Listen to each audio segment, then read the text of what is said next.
Bonjour mon ami.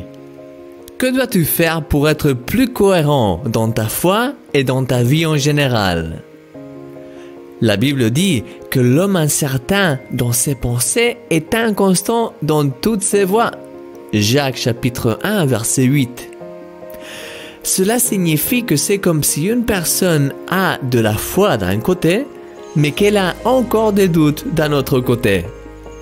Ce manque de clarté la conduit à être inconstante et à déraper.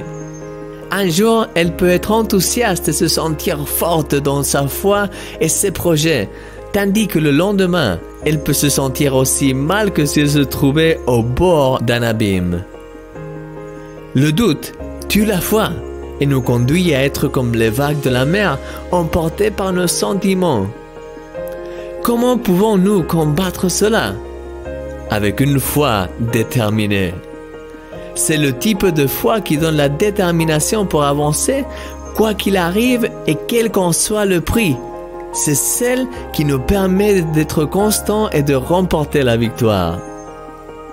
Cette foi déterminée nous pousse, par exemple, à nous organiser systématiquement afin que nous gardions un temps de rendez-vous avec Dieu le matin, même si parfois nous n'avons pas envie.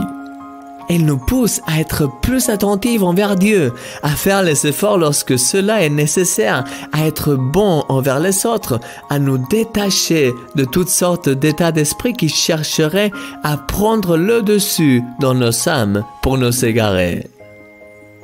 Mon ami, une foi déterminée met fin à l'inconstance du doute.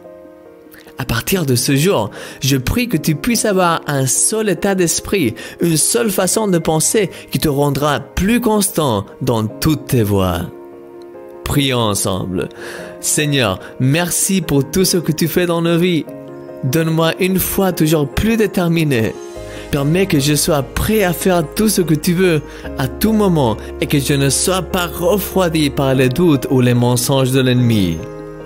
Aide-moi à être de plus en plus constant dans tous les domaines de ma vie et à grandir en toi comme jamais auparavant.